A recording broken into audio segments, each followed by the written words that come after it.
She knew exactly what was killing the Navy SEAL on that operating table. She told the surgeon 3 times. He threw her out anyway. She stood outside the locked door, watching through frosted glass, completely powerless. Then a 4-star general walked down that hallway. And everything changed. Before you watch full story, comment below from which country are you watching. Don't forget to subscribe for more amazing stories. It was a quiet night at Landstuhl Regional Medical Center in Germany until the intercom broke the silence. Attention all staff. Incoming patient by helicopter. Code red. 4 minutes out. Trauma Team Alpha report to Bay 4 immediately. Patient is classified Tier 1 personnel. All non-essential staff clear the floor now. Sarah Jenkins put down her pen and stood up immediately. Sarah had spent 3 years before this job in a forward military hospital in Afghanistan. She knew what Tier 1 meant. Special Forces. Navy SEALs. The most elite soldiers in the American military. It also meant full lockdown starting now. She moved fast toward Bay 4.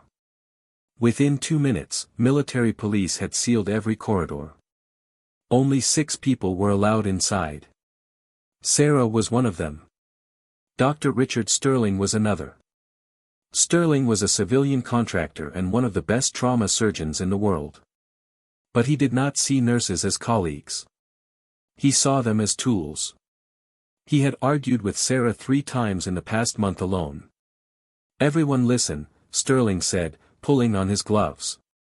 "I do not care who this patient is or where he came from. When he arrives, he is a body on my table. We run standard massive bleed protocol. 2 lines of O-negative blood ready. Rapid infuser set up. Tranexamic acid the moment he crosses the threshold." He looked at Sarah without warmth. "Jenkins. Do not get in my way tonight." "I never do, Doctor," Sarah said. Her voice was flat. The bay doors burst open 2 minutes later. 4 paramedics ran in pushing a gurney. The man on it was enormous. Even unconscious and covered in blood, his body looked like it had been built specifically for war. His military gear had been cut away. His chest and arms were dark with blood and dirt. But it was not the blood that caught Sarah's attention. It was the dust. A fine pale yellow powder covered the patient's skin and clothes. And when Sarah leaned in close to attach the heart monitor leads to his chest, she smelled something. Sharp. Chemical. Like garlic mixed with something burning. She had smelled that exact thing once before. Chief Petty Officer Thomas Hayes, one of the paramedics reported, breathing hard. Navy SEAL. Multiple shrapnel wounds to the right thigh. Femoral artery damaged. Tourniquet placed, but he lost a lot of blood in the helicopter. Heart rate jumping between 60 and 140. Blood pressure dropping. Last reading 90/50. "Move him," Sterling ordered. As the team shifted Hayes onto the operating table, Sarah looked carefully at the wound on his thigh. The skin around the shrapnel cuts was not the normal red color of a fresh injury. It was purple. A deep, dark, spreading purple that was moving slowly outward from the wound like a stain. Her stomach dropped. She had seen this before. 1 year ago in Somalia. Same yellow dust. Same purple bruising. Same chemical smell. "Dr. Sterling," she said clearly. "Look at the skin around the wound. It is turning purple. And the patient has a chemical smell.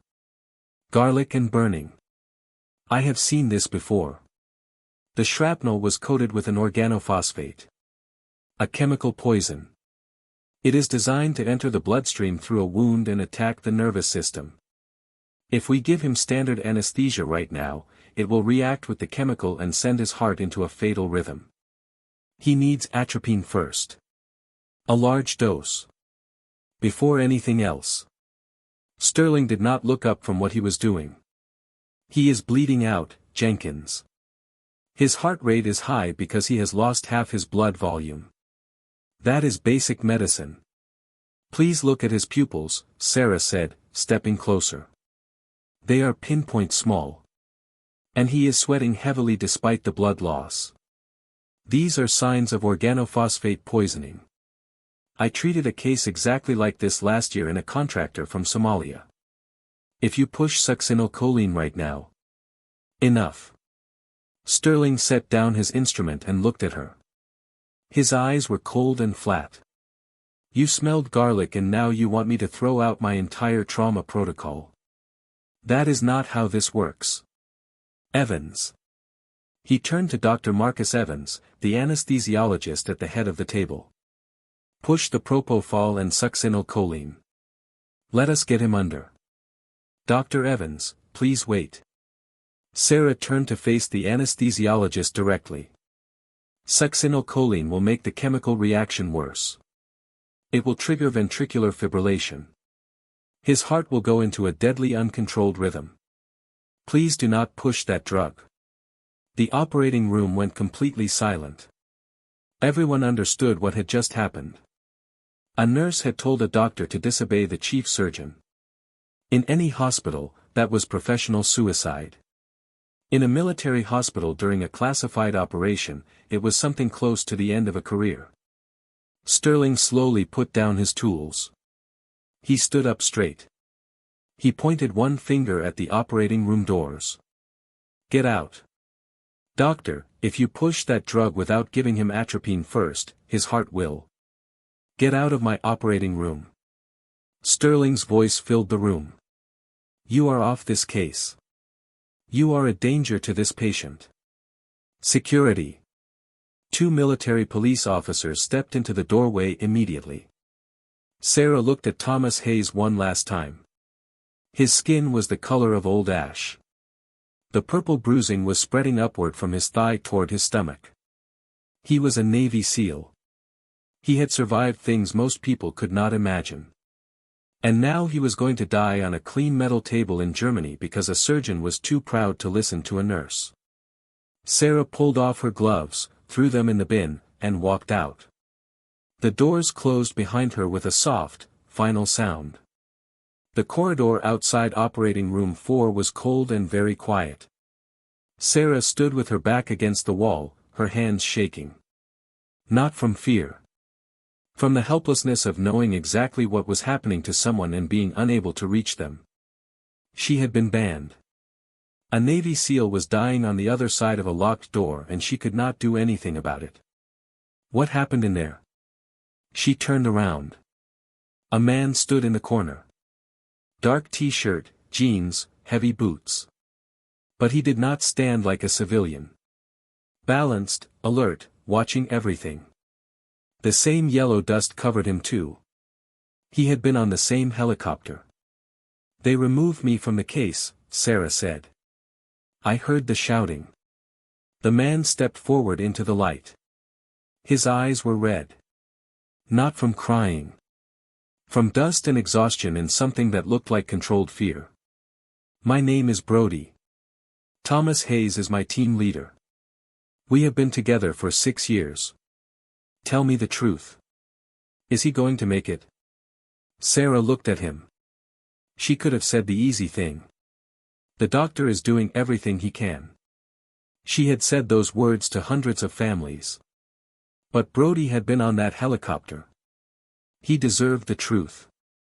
I need to ask you something first, Sarah said, keeping her voice low. Where were you operating? I do not need mission details.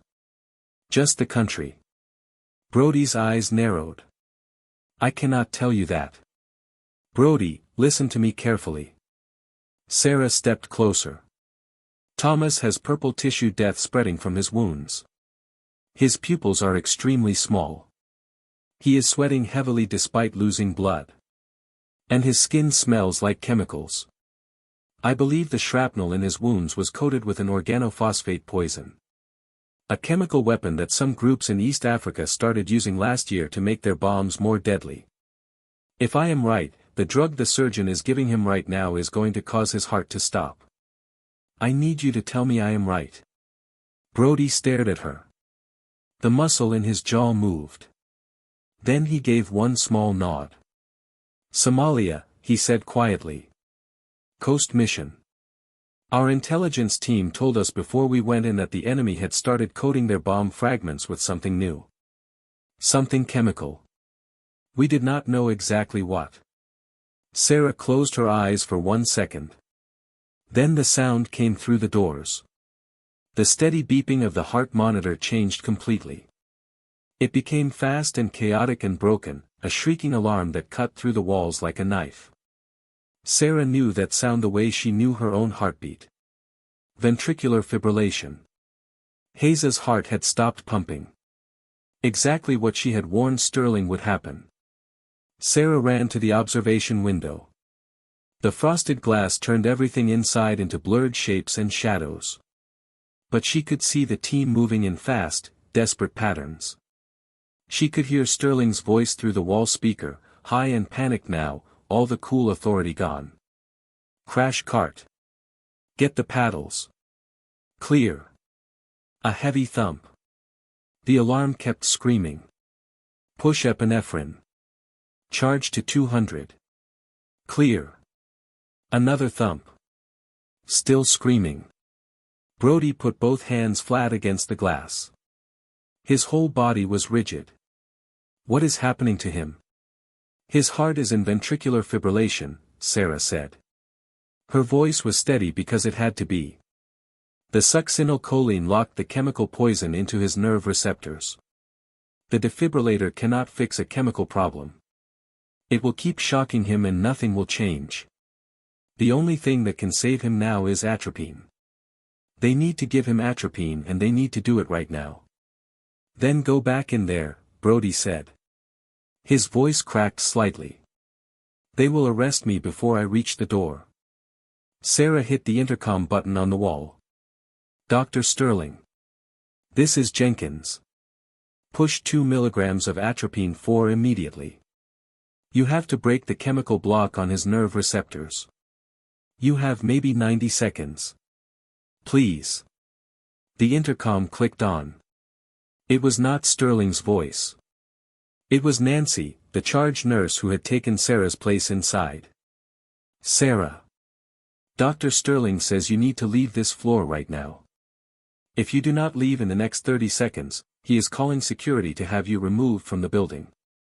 The intercom clicked off. Brody turned away from the glass. His fists were closed at his sides. He stared at the operating room doors.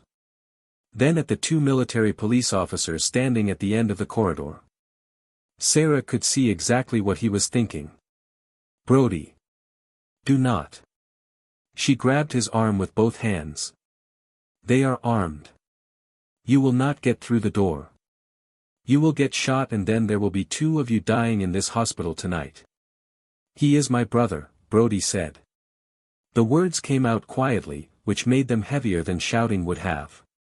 There was nothing she could do. She was standing on the wrong side of a locked door while a Navy SEAL died because one man's pride was bigger than his judgment. Then the elevator at the far end of the corridor opened. 4 men in dark suits walked out first. They spread across the corridor immediately, 2 on each side, and stood still. Their eyes moved across the hallway in slow, careful arcs. They were not hospital staff. They were not military police. They were something else entirely. Then a 5th man stepped out of the elevator. He was tall. Iron gray hair, cut short. A face that looked like it had been carved rather than born. He wore a full United States Army dress uniform covered in medals and decorations that represented decades of service in places most people had never heard of. On each shoulder sat 4 silver stars. 4 stars. General James Mitchell. Commander of the Joint Special Operations Command. The man who controlled every Special Forces unit in the entire United States military. The 2 military police officers at the end of the hall snapped into salutes so fast they nearly lost their balance.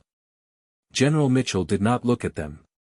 His eyes moved directly to Brody, then to Sarah, and then to the frosted glass of operating room 4, where the heart monitor was still shrieking. He walked down the corridor without hurrying. His boots clicked on the floor like a slow, steady clock. Operator. He stopped in front of Brody. His voice was low and even and completely certain of itself. Status of my man. Dying, sir. Brody's voice was tight with everything he was holding back. Because the surgeon in there threw out the one person who knew how to save him. General Mitchell turned to Sarah. His eyes were sharp and still. Nurse. Talk. Sarah stood straight. Chief Petty Officer Hayes was wounded by shrapnel coated with an organophosphate chemical weapon, General. The surgeon gave him succinylcholine without checking for chemical exposure first. His heart is now in ventricular fibrillation caused by the chemical reaction. Defibrillation will not work. He needs 4 milligrams of atropine injected into his central line right now. He has less than 2 minutes. General Mitchell did not ask for her credentials or a second opinion. He turned to the doors. Open them. One of the military police officers stepped forward nervously. Sir, it is an active sterile surgical environment. Protocol requires. General Mitchell looked at the officer. He did not raise his voice. He did not need to. Son. Open that door in the next 3 seconds or I will open it myself. The doors opened. The noise hit Sarah like a wall. Every alarm in the operating room was screaming at once. The heart monitor shrieked its broken rhythm. The smell of blood was thick in the air. Dr. Sterling stood over Thomas Hayes with the defibrillator paddles in both hands, his surgical gown soaked dark red, his face white and tight. Clear. He pressed the paddles down hard. Hayes's body lifted off the table and fell back. The monitor kept screaming. Nothing changed.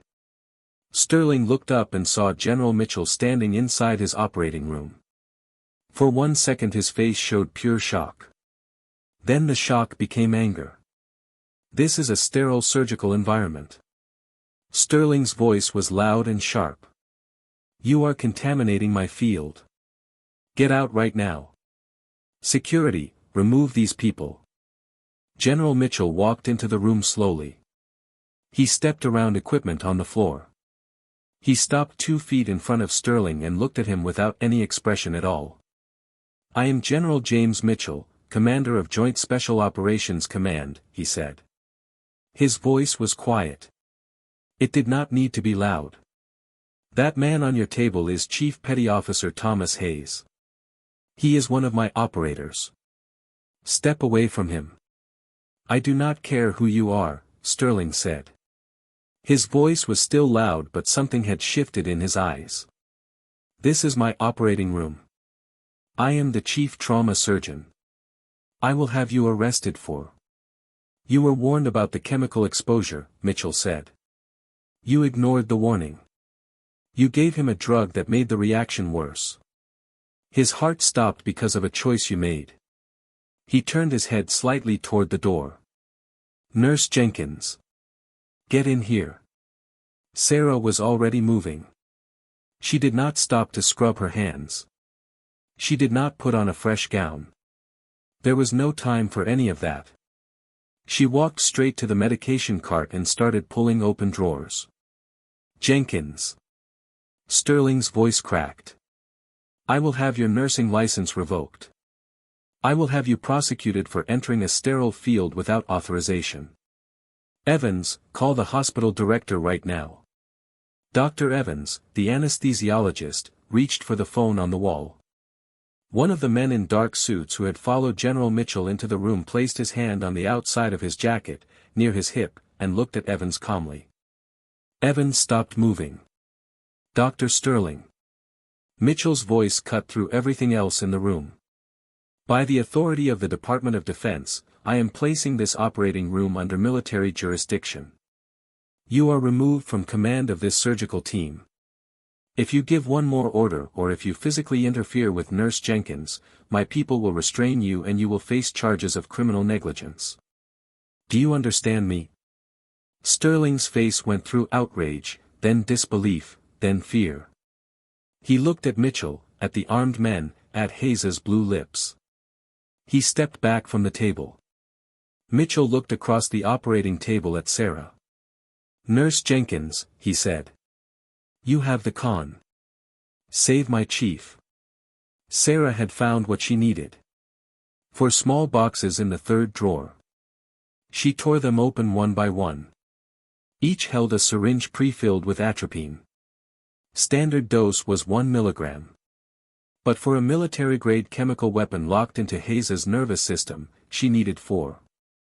"Evans," she said without looking up from the syringes. "Stop all epinephrine right now. The chemical has put his entire nervous system into overdrive. His vagus nerve is sending constant signals telling his heart to stop. The succinylcholine locked those signals in place. We need to break that lock." Evans did not move. He was still frozen, staring at the general. "Marcus." Sarah's voice was sharp and direct. "Stop the AP. Right now. I need you with me." He stopped the epinephrine. 4 milligrams of atropine will cause a hypertensive crisis, Sterling said from the corner. He could not stay quiet. "You will rupture his vessels." "Quiet." Mitchell said at once. Sterling went quiet. Sarah found Hayes's central line in his neck, the fastest route to his heart. She pushed all 4 milligrams of atropine through, then slammed a saline flush behind it to drive the drug straight into his circulation. Then she stopped. She held the metal rail of the operating table with both hands and looked at the monitor. And she waited. 5 seconds. The alarm kept screaming. The jagged broken line on the monitor did not change. 10 seconds. Hayes's chest was perfectly still. His lips were blue. The purple bruising had spread all the way up his side to his ribs. "You killed him," Sterling said from the corner. His voice was soft and mean. The chemical block was too deep. "You wasted the time he had left." Sarah did not answer him. She closed her eyes. "Come on, Thomas. Your team is waiting for you. Fight it." 15 seconds. The alarm stuttered. 1 single beep. A pause that lasted forever. Then 2 beeps. Then 3. The jagged broken line on the monitor smoothed suddenly into something organized. Fast, very fast, but organized. A real rhythm. A heart that was pumping again. "He is converting," Sarah said. "I have a pulse." Nancy pressed her fingers hard into Hayes's neck. "Weak but real. Blood pressure coming up. 60/40 and rising." The room breathed. The tension that had been crushing everyone in that space for the last 4 minutes broke apart. Sarah looked down at Hayes's thigh. The purple bruising had stopped moving. The heavy abnormal sweating had slowed. A small amount of real color was coming back into his face. The chemical had been stopped. He was still critically injured. He was still bleeding. But the poison was no longer winning. "Blood pressure 75/50 and climbing," Sarah reported. "The block is broken. But the femoral artery still needs surgical repair. He will bleed out if we do not fix it." General Mitchell turned to Sterling. "The medical crisis is over," Mitchell said. "You are a surgeon. That man's artery needs to be rebuilt. That is the job you were hired to do. Can you do it, or do I need someone else?" Sterling's face had gone completely still. All the anger and arrogance had drained out of him, replaced by the look of a man who had just understood exactly how close he had come to ending his own career and killing someone in the same moment. He walked back to the table. He put on fresh gloves. His hands were not entirely steady. He looked at Sarah. He could not hold her eyes. "What do you need me to push?" he asked. His voice was just above a whisper. 2 more units of O- on the rapid infuser," Sarah said. "And a saline wash over the wound to clear any surface chemical residue." He did exactly what she said. Without arguing. Without questioning. Without another word. For the next 4 hours that was how the operating room worked. Sterling repaired the artery with the skill that had always been there underneath the ego. Sarah managed every medication, every blood pressure reading, every chemical complication. Mitchell stood near the door for 30 minutes until he was satisfied the new order would hold, then left quietly. "Let's move him to the ICU," Sarah said. "Military nurses only. One-on-one watch for 48 hours. Thomas Hayes was alive and stable in the intensive care unit. Sarah sat in the break room with a cold cup of coffee and let herself breathe for the first time in 6 hours. Jenkins. Nancy stood in the doorway. Her expression said everything before her words did. "Dr. Penhaligon wants you in his office. Right now." Arthur Penhaligon was the civilian director of the hospital. He cared about legal liability, budget, and reputation, in that order. Patient outcomes were further down the list. The administrative wing smelled like carpet polish. No alarms. No blood. Sarah did not change out of her scrubs. Hayes's blood was still on her sleeve. If Penhaligon was going to end her career, he was going to look at that blood while he did it. She pushed open the heavy oak door. Sterling was already there. Showered, suited, sitting with a glass of water. All the panic of the operating room was gone from his face. Behind the large desk sat Penhaligon, bald and neatly dressed, his expression the careful neutral of a man who had already decided what was going to happen and was now performing the formality of explaining it. "Close the door, Nurse Jenkins," he said. He did not offer her a chair. Sarah closed the door and stood in the center of the room. "I have received Dr. Sterling's report on tonight's events," Penhaligon said, folding his hands on the desk. "He describes gross insubordination, unauthorized administration of medication, and direct responsibility for a military officer entering and contaminating a sterile surgical environment. These are extremely serious matters." "The patient is alive," Sarah said. "The patient survived despite your interference," Sterling said from his chair. His voice was smooth and composed now. All the panic from the operating room was completely gone. "You pushed a lethal dose of atropine into a man in hypovolemic shock based on a smell. You endangered his life. You should be facing criminal charges, not standing here defending yourself." "His blood contains a weaponized organophosphate compound," Sarah said. "Which is exactly what I told you it would contain. Which is exactly why succinylcholine was the wrong drug. Which is exactly why his heart stopped." "We have no confirmed toxicology results," Penhaligon said firmly. "What we have is a nurse who disobeyed a direct order from a chief surgeon, encouraged armed military personnel to breach a surgical suite, and created an enormous legal exposure for this hospital. I have a responsibility to this institution. You have a responsibility to the patients in it," Sarah said. Penhaligon opened a folder on his desk and took out a single sheet of paper. He uncapped his pen. "I am suspending you without pay, effective immediately, pending a full termination hearing. Security will escort you to collect your belongings. You are not permitted to return to this facility. 10 years. Sarah felt it all at once. 10 years of night shifts and studying pharmacology at midnight and holding the hands of dying soldiers. All of it about to be erased by a man who had not been anywhere near the operating room tonight. "Run a full toxicology panel on his blood," Sarah said. Her voice was quiet but very steady. "Full mass spectrometry. The proof is there. You will see exactly what I saw. The standard screen will show hemorrhagic shock," Sterling said with a small smile. "Exactly as I documented.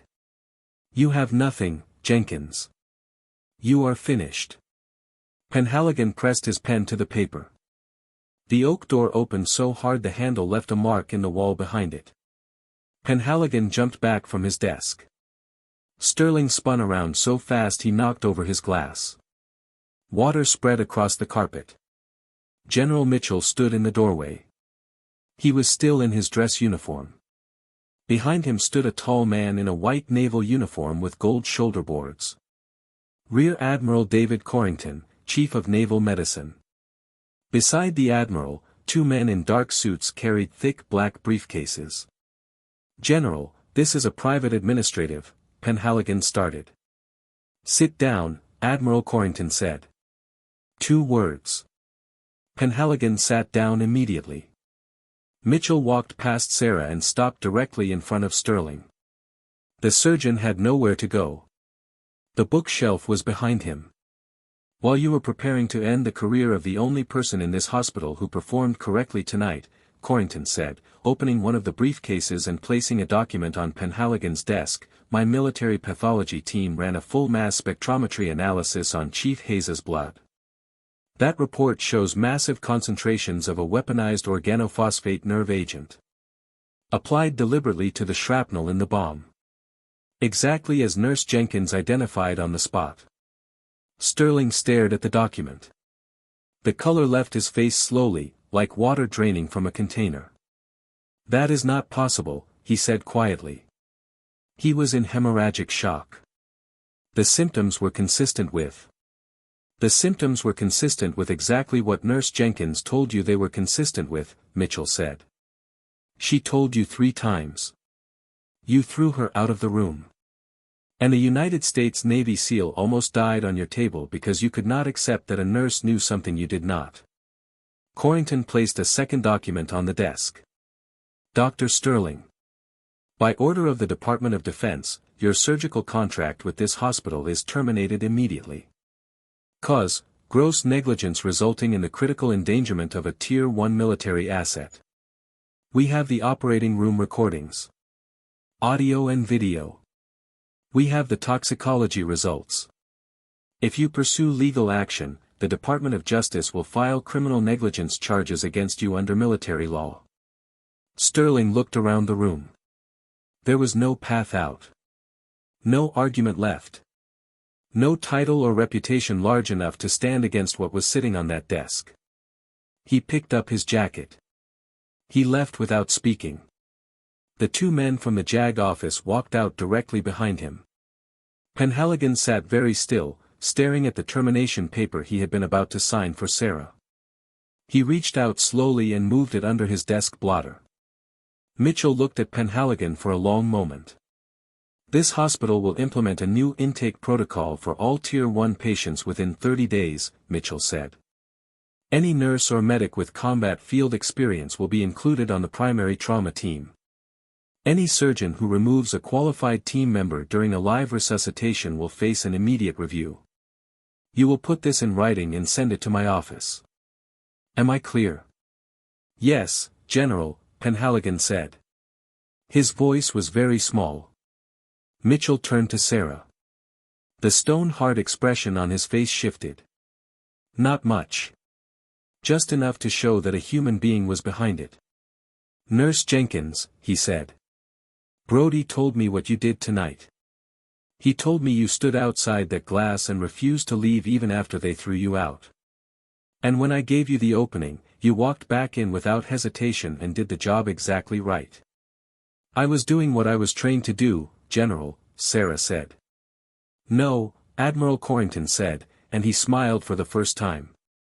"What you were trained to do, according to this hospital's job description, was stand quietly and hand instruments to a surgeon. What you actually did was something much harder than that." Mitchell stepped closer. "JSOC is building a new forward medical extraction unit," he said. "We deploy medical teams directly with Special Forces operators. We stabilize the wounded in the field, before they ever reach a hospital. I need a chief medical officer who understands chemical warfare, who can work under fire, and who will not be silenced when she knows something important. I can have a commission to the rank of major on your desk tomorrow morning, if you want it." Sarah looked past him, out the window, toward the wing of the hospital where Thomas Hayes was breathing on his own. She thought about the frosted glass. She thought about standing on the wrong side of it. She thought about never standing there again. "Where do I sign, General?" Before she did anything else, Sarah went to find Dr. Evans. She was not angry at him. Anger was not the right tool for this conversation. She found him in the hallway outside the supply room, sitting alone on a bench, holding a cold coffee. He had not gone home. He was just sitting with what he had done. She sat down next to him without asking. "I pushed it," he said.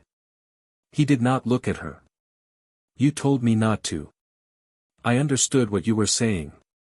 I pushed it anyway because Sterling was louder. And a man almost died because of that." "Yes," Sarah said. She did not soften it. "Most people never find out when they are wrong," Sarah said. "Tonight you found out. It will feel terrible for a long time. But it is the most valuable thing that has happened to you as a doctor, if you let it be." Evans was quiet for a moment. Then he looked at her. "Why are you here? You should hate me. General Mitchell asked me who I wanted for anesthesiology on the new forward extraction unit," Sarah said, placing a folded letter on his knee. "I told him I wanted someone who already knew what it costs to get it wrong." "This is a combat deployment," Evans said after reading it. "Yes. No hierarchy. No one between you and the patient." She stood. "Deadline is 0800. Your choice." She stood up and walked away. At 0755, Evans's signed letter was on General Mitchell's desk. 3 days later, Thomas Hayes was sitting up in bed. The purple bruising was gone. His eyes were clear and focused. Sarah walked in wearing camouflage fatigues and the gold oak leaf of a major on her collar. Mitchell had pushed the commission through in less than 24 hours. Brody stood immediately and gave her a full salute. A real one. Sarah returned it. "Major Jenkins," Brody said. Something that was almost a smile moved through his beard. "Looks like it belongs there." "Still getting used to it," Sarah said. Hayes looked at her. His voice was rough from the breathing tube they had removed the day before. "So you are the one," he said. "The nurse they threw out of my operating room." "That is one way to describe it," Sarah said. Brody described it differently, Hayes said. "He said you stood outside that glass for 40 minutes watching them make mistakes you could have fixed and you did not walk away. He said when the general gave you the opening you went back in like you had never left." "I knew what was wrong with you," Sarah said simply. "Leaving was not something I was going to do." Hayes reached out and held her wrist. Gently, not grabbing. His hand was large and very warm. "I have lost people," he said quietly. "Good soldiers. People who died not because the enemy was too strong but because someone in a hospital made the wrong call and nobody around them was willing to say so. You were willing to say so. You kept saying so even after they threw you out." He paused. "That matters more than you know. Mitchell told me about the forward extraction unit," Sarah said. "We will be deploying with your teams. Stabilizing the wounded before they ever need a flight to a hospital like this one." Hayes nodded slowly. "Then my people are going to come home. Because the person watching their backs already proved she will not stand down when it counts." Sarah checked his chart, adjusted his 4, then said goodbye. In the hallway, Brody put his right hand over his chest and gave her one slow nod. She nodded back and walked toward the exit. The DoD review confirmed everything. Sterling's contract was terminated. His case was referred to the medical board. The JAG officers had a file on him he would be answering to for years. Penhaligon kept his job but the hospital changed. Within 30 days a new protocol was in place, any nurse with combat field experience on the primary trauma team, no exceptions. Any surgeon who removed a qualified team member mid-resuscitation would face immediate review. The protocol had no name on it. Everyone on the floor knew whose night it described. Evans signed his papers at 0755 the next morning. He reported to Fort Liberty 6 weeks later, a different kind of doctor, more careful, more willing to trust himself. Sarah had been right about him. 6 months after the night she was banned from the operating room, Major Sarah Jenkins was somewhere very far from any hospital. The helicopter flew low and fast over the Hindu Kush mountains in Afghanistan. The peaks below were jagged and pale in the moonlight. The air inside the cabin smelled like fuel and gun oil and the particular kind of sweat that comes from people who are about to move into danger. Sarah sat in the jump seat with her medical pack between her boots. Full body armor. 3 chemical antidote injectors clipped to her vest, each checked twice. Nobody in this helicopter was going to tell her she was wrong about anything in that pack. The pilot's voice came through her headset. Major Jenkins. 2 minutes to the extraction zone. Ground team is under fire. 1 urgent surgical case. Multiple shrapnel wounds. Intelligence reports possible chemical agent in the blast area. Sarah looked at her pack one more time. She was not thinking about the frosted glass. She was not thinking about Sterling's finger pointing at the door or Penhaligon's pen touching the termination paper or the 40 minutes she had spent standing on the wrong side of a locked room while a good man's heart tried to stop. Those things had happened. They had led her here. That was enough. The squad leader across from her caught her eye and nodded once. She nodded back. She unclipped her safety line and checked her weapon. "Copy that," she said into her mic. Her voice was steady and clear over the roar of the rotors. "Medical team is ready. Bring us in." The helicopter dropped toward the mountains. Sarah Jenkins was a nurse who got banned from an operating room. That is the short version of the story. The longer version is about what happens when a person knows something important and refuses to stop saying it even after the door has been closed in their face. Even after the military police are standing between them and the person they are trying to save.